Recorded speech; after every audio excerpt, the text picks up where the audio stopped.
It is important to remember that Jacob Marley was dead. Did Scrooge know that? Of course he did. Scrooge and Marley had been partners in London for many years, and excellent men of business they were too. When Marley died, Scrooge continued with the business alone. Both names still stood above the office door, Scrooge and Marley. Sometimes people who were new to the business called Scrooge Scrooge, and sometimes Marley, but he answered to both names. He did not care what name they called him. The only thing that mattered to him was the business and making money. Oh, he was a hard, clever, mean old man, Scrooge was. There was nothing warm or open about him. He lived a secretive, lonely life and took no interest in other people at all. The cold inside him made his eyes red, and his thin lips blue, and his voice high and cross. It put white frost on his old head, his eyebrows, and his chin. The frost in his heart made the air around him cold, too. In the hottest days of summer, his office was as cold as ice, and it was just as cold in winter. Nobody ever stopped him in the street to say, with a happy smile, "My dear Scrooge, how are you? When will you come to see me?" No poor man asked him for money, no children asked him the time, no man or woman ever, in all his life, asked him the way. Animals as well as people were afraid of him. Dogs used to hide in doorways when they saw him coming. But what did Scrooge care? It was just what he wanted. He liked being on the edge of people's busy lives while warning everyone to keep away from him. One Christmas Eve, old Scrooge was working busily in his office. It was cold, frosty, foggy weather. Outside it was already dark, although it was only 3 o'clock in the afternoon, and there were candles in all the office windows. The fog covered everything, like a thick gray blanket. Scrooge kept his office door open in order to check that his clerk, Bob Cratchit, was working. Bob spent his days in a dark little room, a kind of cupboard, next to his employer's office. Scrooge had a very small fire, but Bob's fire was much smaller. It was very cold in the cupboard, and Bob had to wear his long white scarf to try to keep warm. "Merry Christmas, Uncle! God bless you!" cried a happy voice. Scrooge's nephew had arrived. "Bah!" said Scrooge crossly. "Humbug? Christmas is humbug. Surely you don't mean that, Uncle," said his nephew. "I do," said Scrooge. "Why do you call it Merry Christmas? You're too poor to be merry." "Well," replied the nephew, smiling, "why are you so cross? You're too rich to be unhappy." "Of course I'm cross," answered the uncle. "When I live in a world full of stupid people like you, you say Merry Christmas. But what is Christmas? Just a time when you spend too much, when you find yourself a year older and not an hour richer, when you have to pay your bills. Everyone who goes around saying Merry Christmas should have his tongue cut out. Yes, he should." "Uncle, please don't say that," said the nephew. "I've always thought of Christmas as a time to be helpful and kind to other people. It's the only time of the year when men and women open their hearts freely to each other. And so, Uncle, although I've never made any money from it, I think Christmas has been and will be a good time for me. And I say, God bless Christmas." Bob, in the cupboard, agreed loudly, without thinking. He immediately realized his mistake and went quickly back to his work, but Scrooge had heard him. "If I hear another sound from you," said Scrooge, "you'll lose your job." "Don't be angry with him, Uncle," said the nephew. "Come and have dinner with us tomorrow." "Dinner with you? I'll see you dead first." "But why won't you come? Why?" "Because Christmas is humbug. Good afternoon. I want nothing from you. I ask nothing of you. Why can't we be friends? Good afternoon, said Scrooge. I'm sorry with all my heart to find you like this. I have never wanted to argue with you, but I came to see you and invite you because it's Christmas, and so I'll say a Merry Christmas, Uncle. Good afternoon, said Scrooge, and a Happy New Year. Good afternoon, said Scrooge. His nephew left the room without an angry word, stopping only to wish Bob Cratchit a Merry Christmas. Then 2 other gentlemen came in. They were large, round, comfortable-looking men with books and papers in their hands. This is Scrooge and Marley's, I think, said one of them, looking at the papers that he was carrying. Am I speaking to Mr. Scrooge or Mr. Marley? Mr. Marley is dead, Scrooge replied. He died 7 years ago today, on Christmas Eve. I'm sure that you are just as kind to the poor as your partner, said the gentleman, smiling.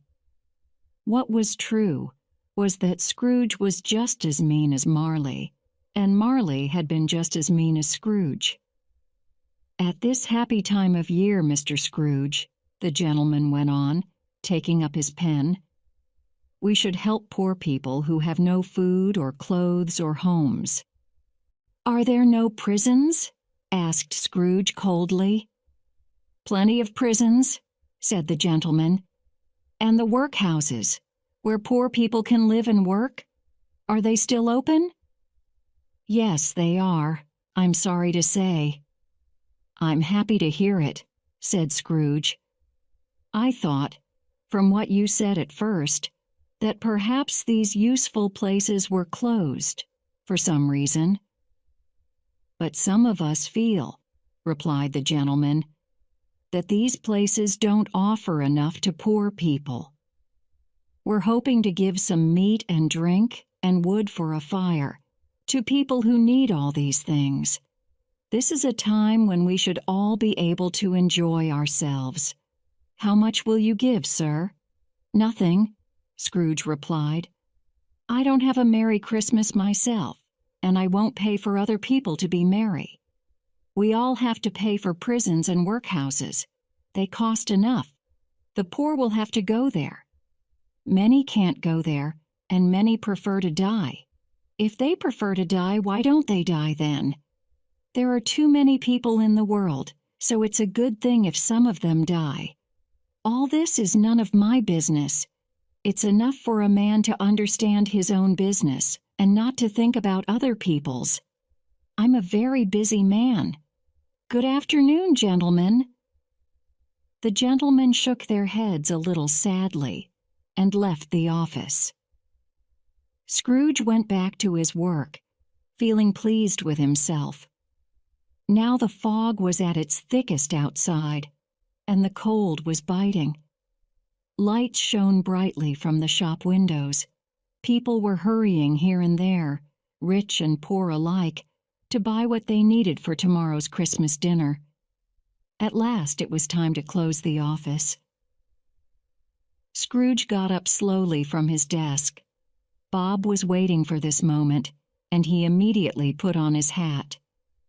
You'll want a holiday all day tomorrow, I suppose, said Scrooge. If you don't mind, sir. I do mind. It's not fair. I have to pay you for a day's work when you don't do any work. It's only once a year, sir, said Bob politely. That's no reason for robbing me every 25th of December, said Scrooge, putting on his coat. But I suppose you must have it. Be here early next morning. Yes, sir, I will, I promise, Bob said happily. Scrooge walked out without another word. When Bob had closed the office, he ran home to his family in Camden Town as quickly as possible. Scrooge always used to eat his dinner alone, in the same miserable little eating house. Tonight was no different from other nights. He read the newspapers, looked at his bank books, and went home to bed. He lived in rooms which had once belonged to his dead partner. They were in an old dark building in a lonely side street, where no one except Scrooge lived. In the blackness of the night, through the fog and the frost, Scrooge had to feel his way along the street with his hands. He finally reached his front door and put the key in the lock. Suddenly, to his great surprise, he saw that the knocker was not a knocker anymore, but had become the face of Jacob Marley. He had not thought of his partner for 7 years, until that afternoon, when he spoke Marley's name to his visitors. But there in front of him was Marley's face, white and ghostly, with terrible staring eyes. As Scrooge looked, it became a knocker again. He was afraid, but he did not show his fear. He turned the key, opened the door, and walked in. He did look around before he shut the door, and he did look behind the door to see if anyone was hiding there. But there was nothing there. He shut the door with a bang to show that he was not afraid. With his one candle, he went slowly up the stairs. It was impossible to see into all the dark corners. Darkness was cheap, and Scrooge liked it. But he remembered the face, so he walked through all his rooms, checking that everything was all right. Nobody under the table or the bed, nobody behind the door. On the small fire in the bedroom, there was a pot of soup, and Scrooge's bowl was ready on the table. Nobody in any of the rooms. Sure that he was safe now, Scrooge shut and locked his bedroom door behind him. He sat down by the fire to eat his soup. The fireplace was an old one, with hundreds of pictures on the tiles around the fire, but Scrooge could only see Marley's face on every tile. "Humbug," said Scrooge to the tiles, and walked across the room. When he sat down again, he noticed a bell on the other side of the room. As he looked, he saw, with great surprise and fear, that the bell was slowly beginning to move from side to side. Soon, it was ringing loudly, and so was every bell in the house. Suddenly, they all stopped ringing at the same moment, and then came a strange noise from down below. It sounded like someone pulling heavy chains across the floor. Scrooge remembered hearing that ghosts in old houses sometimes pulled chains behind them. Then a door below opened with a crash, and the noise started coming up the stairs. It was coming towards his door. "It's humbug still!" cried Scrooge. But the color left his face when, without stopping, it came straight through the heavy locked door and appeared in front of him. It was Marley's ghost. Scrooge could see right through its body. Around its middle was a long chain, which had money boxes, keys, bank books, and heavy purses on it. The ghost's death-cold eyes stared fixedly at Scrooge. "Well," said Scrooge, trying to pretend that nothing strange was happening, "what do you want? And who are you?" "In life, I was your partner, Jacob Marley." "It's humbug, I tell you," said Scrooge. "There are no ghosts." But when he said this, the ghost gave a terrible cry and shook its chain in a very frightening way. At once Scrooge fell on the ground in great fear, crying, "Yes, yes, you are our eel. I see that now. Why have you come? Why do ghosts come back from the dead? Tell me, Jacob." The spirit of every man who does not help other people in life has to travel endlessly through the world after his death. We have to carry the chains that we made for ourselves in our lifetime. Do you, Ebenezer Scrooge, recognize my chain? It is very like the one that you wear. Scrooge looked around him, but could see no chain. "Jacob," he said, "please tell me more." "I cannot help you much, Ebenezer. I cannot rest. I cannot stay anywhere for long. I have been dead for 7 years, and all that time I have been traveling on the wings of the wind. No peace, no rest for me in death, because I was never good or kind in life." "But you were always a good man of business, Jacob," said Scrooge, who was now beginning to worry about his own life. "Business!" cried the ghost miserably. "Why didn't I think of people as my business? I thought only about making money, not about being kind and helpful to other people. Listen to me, Ebenezer. I am here tonight to warn you. You still have a chance to save yourself from what has happened to me. 3 spirits will come to visit you. The first tomorrow at 1 o'clock, the second at the same time the next night, and the third at midnight the following night. You will not see me any more, and for your own peace after death, remember what I have told you." The spirit walked slowly backwards to the window, which began to open. When the ghost reached the window, it held up its hand, and Scrooge listened. He could hear a noise of sad crying in the air. The spirit began to cry too, and it moved out into the frosty, dark night to join the others.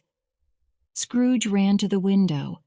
Outside, the air was full of spirits, all wearing chains like Marley's ghost, all crying miserably as they realized, too late, the terrible mistakes that they had made in their lives. Little by little, the spirits and their voices disappeared into the fog and the darkness, and the night was silent again. Scrooge closed the window and checked his bedroom door. It was still locked.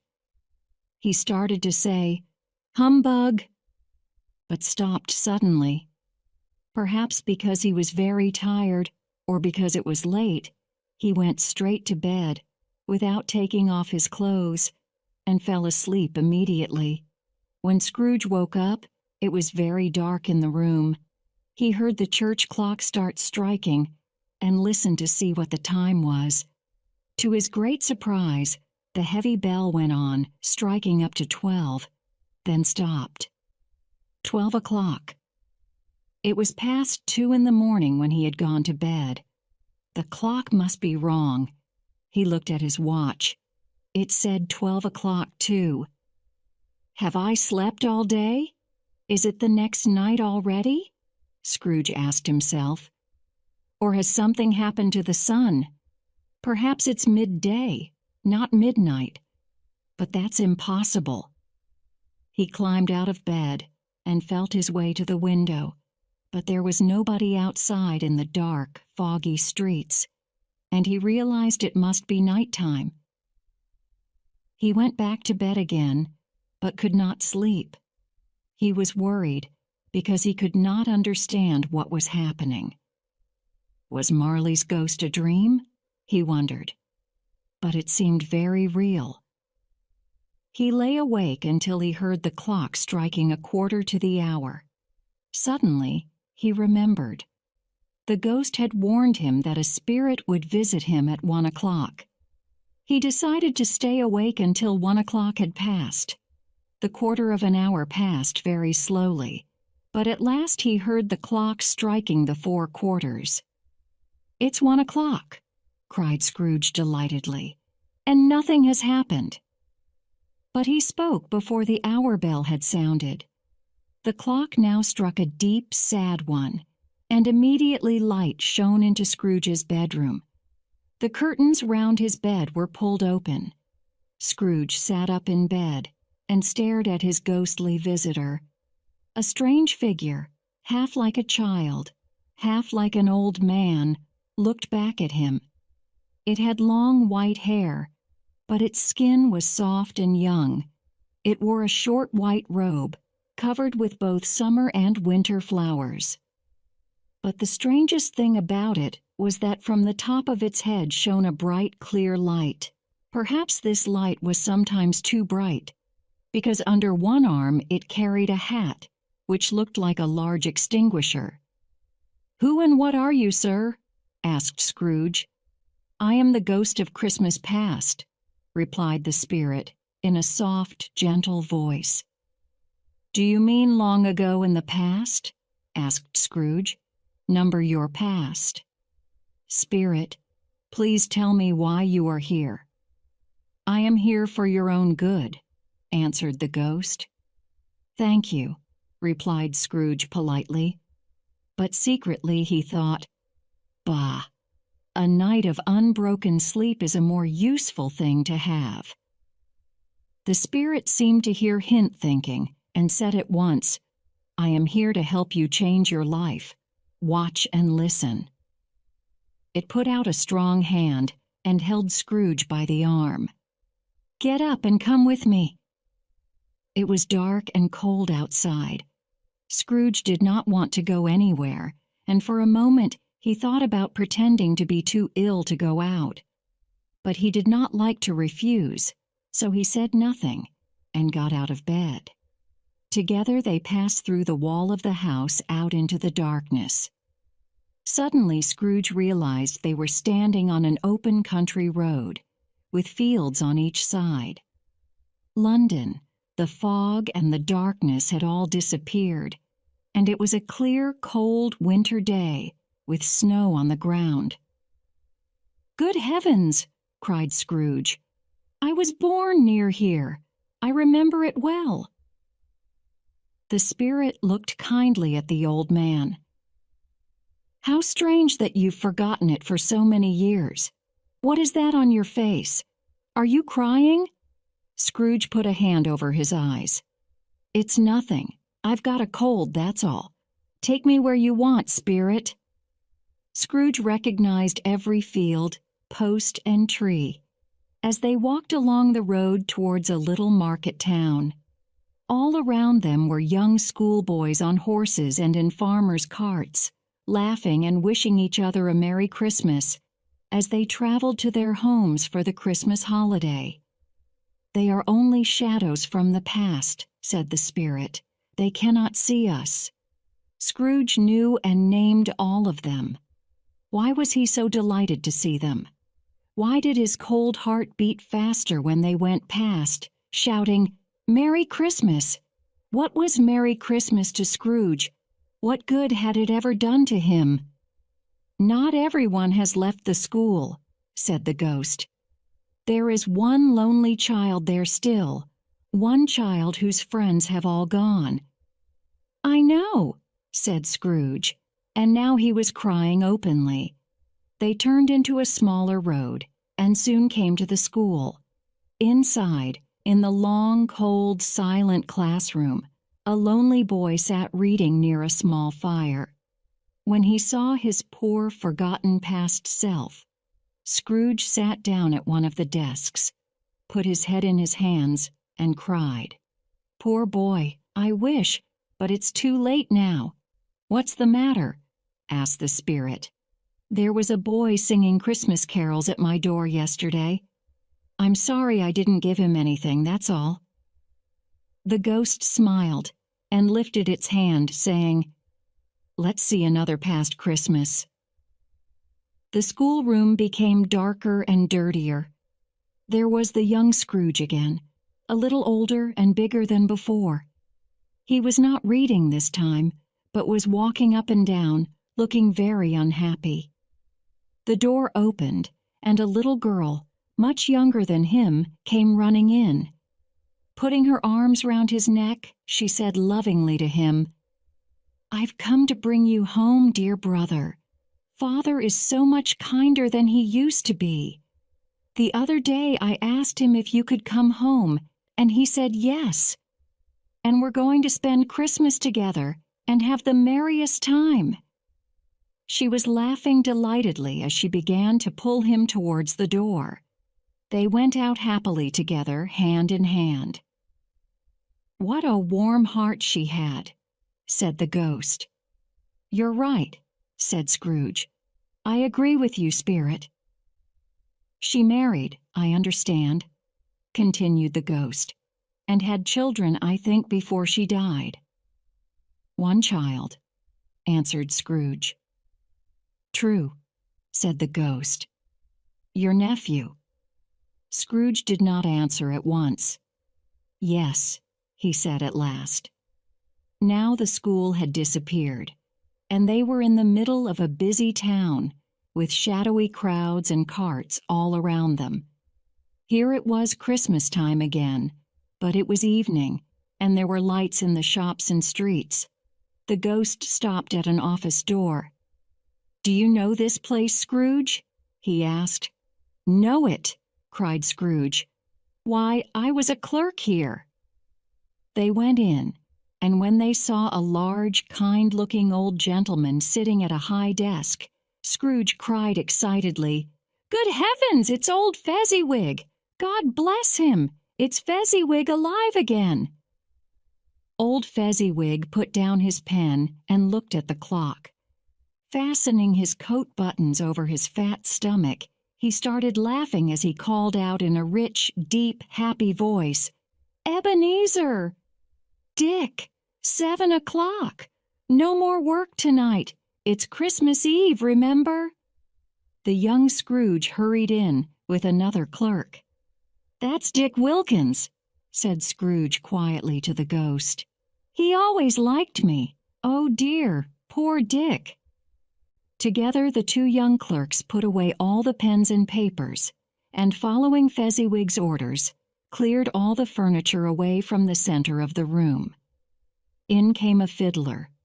In came Mrs. Fezziwig, fat and smiling. In came the 3 Fezziwig daughters, sweet and pretty. In came the 6 young men who were in love with them. In came the cook with her young man, the milkman. In came the boy from next door, with the girl from the house opposite. In they came, some quietly, some noisily, but all happy because it was Christmas Eve. The fiddler started playing, and away they all went in the dance, 20 pairs at the same time, round and round, down the middle, and up again. When they were all tired, old Fezziwig cried out, "Well done! Now, have something to eat and drink." There was cake and hot meat and bread and cold meat and fruit and all kinds of drinks on a long table near the door, and after they had eaten, they danced again. When the clock struck 11, the dancing ended. Mr. and Mrs. Fezziwig stood by the door, shaking hands with each person as he or she went out, and wishing him or her a Merry Christmas. During this time Scrooge had thought of nothing except what was happening in front of his eyes. He remembered and enjoyed it all with the greatest delight. But when the dancing came to an end, he realized that the ghost was looking at him. The light on the spirit's head was burning very clearly. "It seems easy enough to amuse these childish people," said the ghost. "It was nothing much that Fezziwig did, was it? After all, he only spent a few pounds on food and drink and paying the fiddler." "It isn't a question of money," replied Scrooge warmly. He was speaking like the young man he used to be, not the old man he was now. "No, Spirit, you see, our employer can make us happy or sad. His words, his looks, all these things are so important. The happiness that he gives is just as valuable as money." He suddenly stopped speaking when he felt the spirit watching him closely. "What's the matter?" asked the ghost. Nothing," said Scrooge. "Just that. I'd like to be able to say a word or two to my clerk now." Now Scrooge could see himself again. He was older now, and it was clear that he was beginning to show an unhealthy interest in money. His eyes were restless, and his mouth looked thin and mean. He was not alone, but was sitting beside a lovely young girl. The light that shone brightly from the ghost of Christmas past showed that she was crying. "I know it doesn't matter very much to you," she said softly. "You care about gold more than you care about me. Perhaps I shouldn't be sad. Money will give you the happiness that I wanted to give you. But I haven't changed towards you, have I?" "You have changed. We promised to marry a long time ago, when we were both poor, and happy to be poor. I have stayed the same, but you have different hopes and dreams now. I loved the man that you used to be, but I know that you do not wish to marry me anymore. So I've come to tell you that you're free. Be happy in the life that you've chosen." And she left him. "Spirit!" cried Scrooge. "Show me no more. Take me home. This is too painful." "One shadow more," said the ghost. "No more," cried Scrooge. "I don't wish to see any more." But the spirit held his arms, and he could not escape. Now they were in another place, in a room which was not very large, but comfortable. Near the fire sat a beautiful young girl. Scrooge thought she was the girl that he had just seen, until he saw her, now a good-looking married lady, sitting opposite her daughter. The room was full of children, and noise, and shouting, and laughing. Just then the door opened, and the father entered, carrying a great pile of Christmas presents. The noise became twice as loud as the children received their presents with delight and kissed their father gratefully. Finally, the younger ones went upstairs to bed, and Scrooge watched more sadly than ever as the father sat down with his loving daughter and her mother by the fire. "Belle," said the husband, turning to his wife with a smile, "I saw an old friend of yours this afternoon. Guess who? Mr. Scrooge. He was sitting alone in his office. His partner is dying, and I don't think he has any other friends." "Spirit," said Scrooge in a broken voice, "take me away from this place." "These are shadows of the things that happened in the past," said the ghost. "You chose the life that you preferred, so why cry now? I can't watch any more. It's too awful. Leave me alone, spirit." And Scrooge, noticing that the ghostly light was burning high and bright, suddenly took the extinguisher and pushed it down hard on the spirit's head. But although it covered the ghost's head and body, Scrooge could not hide the light, which continued to shine out strongly from underneath. Now Scrooge found himself back in his own bedroom again. Feeling very tired, he climbed into bed and at once fell into a deep, heavy sleep. When Scrooge woke up, he realized immediately that the church clock was just going to strike 1. He felt sure that the second spirit would soon visit him. This time he wanted to be ready, so he pulled back all the curtains round his bed himself and lay there, waiting. At 1 o'clock, instead of a spirit, a strong light shone down on Scrooge's bed. He felt very frightened. After a few minutes he thought that perhaps the light was coming from the next room, so he got up and went to the door. When he touched it, a strange voice called his name and asked him to enter. He obeyed. Although he recognized it as his own room, it looked very different now. The walls were covered with bright green leaves, and there was a good fire burning in the fireplace. On the floor were big piles of the best Christmas food. Wonderful rich dark cakes, warm soft bread, colorful apples and oranges, plates of yellow butter, cooked chickens, boxes of chocolates and sugared sweets.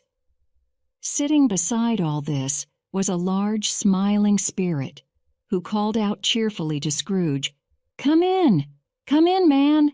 I am the ghost of Christmas present. Look at me." Since the first ghost's visit, Scrooge was no longer very sure of himself. So, although the spirit's eyes were clear and kind, Scrooge was afraid to look straight into its face. But he could see that its body was dressed in a long green robe. Its long brown hair fell freely down its back, and its face wore a warm and friendly smile. Light shone from the torch which it was holding in its strong right hand. "Spirit," said Scrooge quietly. "Take me where you want. Last night I learned a lesson which is working now. If you have anything to teach me tonight, let me learn from you." "Touch my robe," said the spirit, and Scrooge obeyed. The food, the room, the fire, all disappeared, and they were standing outside in the cold, snowy streets on Christmas morning. Although the sky was gray and the streets were dirty, the people looked surprisingly cheerful as they hurried to the bakers' shops with their Christmas dinners, all ready for cooking. The spirit seemed specially interested in poor people. He stood with Scrooge in a baker's doorway and held his torch over the dinners as they were carried past him. Sometimes, when he saw people pushing each other or getting angry, he lifted his torch over their heads, and immediately they became kinder or stopped arguing. "Because it's Christmas," they told each other. "What does your torch do, spirit?" asked Scrooge. "It gives a special taste to people's dinners on this day," answered the spirit. "Why do you use it most on poor people?" said Scrooge. "Because poor people need it most," was the reply. They went on through London and came to the small house where Scrooge's clerk lived. Here the spirit smiled and held his torch high over the door. Inside, Bob Cratchit's wife and second daughter, Belinda, in their everyday dresses, but looking clean and pretty, were putting plates on the table for their Christmas dinner. Bob's son Peter was helping to cook the potatoes, and two smaller Cratchits, a boy and a girl, were running round excitedly. Just then, the eldest daughter, Martha, arrived home from work. "Here's Martha, Mother!" cried the two young Cratchits happily. "We're having a really big chicken for dinner, Martha." In fact, it was only a small chicken, but it seemed large to the excited children. "My dear, how late you are," said Mrs. Cratchit, kissing her daughter several times. "We were so busy yesterday, Mother," replied the girl. "That's why we didn't finish until this morning." "Well, never mind, now that you're here. God bless you. Sit down by the fire, my dear." "No, no, Father's coming," cried the two young Cratchits. "Hide, Martha, hide." So Martha hid herself, and in came Bob in his thin coat and long white scarf, with his son Tiny Tim in his arms. Poor Tiny Tim! He had not walked since he was born, and although he could pull himself and his thin little legs along with the help of a wooden crutch, he was not strong enough to travel far alone. "Why, where's Martha?" cried Bob, looking round. "Not coming," said Mrs. Cratchit. "Not coming," repeated Bob, his cheerful smile disappearing. "Not coming on Christmas Day." But Martha didn't like to worry her father for a minute, so she ran out from behind the door and kissed him, while the two young Cratchits showed Tiny Tim the chicken, now ready to eat. Scrooge and the spirit watched as the family sat down to eat. It was a poor enough meal, but to them it seemed wonderful, and they ate every bit of it.